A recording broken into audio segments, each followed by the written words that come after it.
Piyasa বারবেরিনি, Rome, Italy. এখানে আসছিলাম ইউনূস স্যারকে এক নজর দেখার জন্য, কিন্তু হতাশা হয়ে কালকে দেখা পাইনি, কাজের সময় হয়ে গেছিল, আমি কাজে চলে যাই। আজকে আবার আসছি স্যারকে এক নজর দেখার জন্য। আমি চাই প্রবাসী স্যার যেন দেশের এই ক্রান্তিকালে স্যার যেন 5 বছর ক্ষমতায় থাকে এবং স্যার দেশ সংস্কার না করে ভালো মানুষের হাতে যেন স্যার ক্ষমতাটা হস্তান্তর করে, যেন স্যারের জায়গায় চলে যায়, বা স্যার আরও বেশি থাকলে আমরা খুশি। স্যারের অবদান অনস্বীকার্য। স্যার সত্যি অ্যাকচুয়ালি একটা ভালো মানুষ এবং আমি মন থেকে দোয়া করি আল্লাহ যেন তার নেক হায়াত দান করে।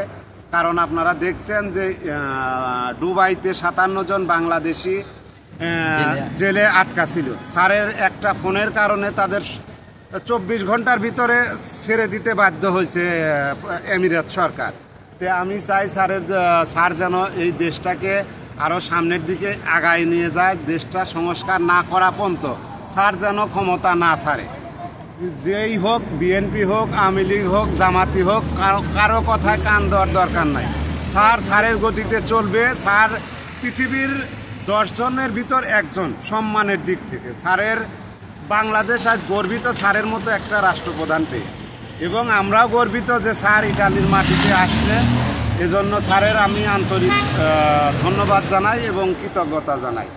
এই বিরল ইতিহাসে বিরল যে কোনো মারা যাওয়ার পরে কোনো বাংলাদেশের রাষ্ট্রপতি বা প্রধানমন্ত্রী আসে নাই।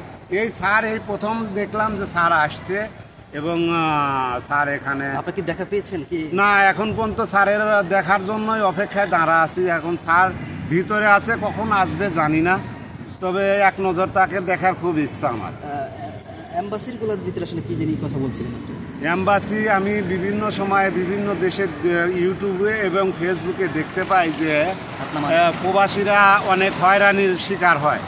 তারা তাদের অ্যাম্বাসাডারদের কাছ থেকে সৌজন্যমূলক আচরণ প্রবাসীরা পায় না। তাই আমি স্যারের কাছে রিকোয়েস্ট করব আপনাদের মাধ্যমে, স্যার যেন এই বিভিন্ন দেশে যারা আমাদের অ্যাম্বাসাডাররা আছে তারা যেন প্রবাসী ভাইদের সাথে সৌজন্যমূলক আচরণ করে এবং দ্রুত সেবা প্রদান করে, এই কামনাই করি। নিশ্চিন্তে খান স্বাস্থ্যকর অল টাইম পান। All time healthy life.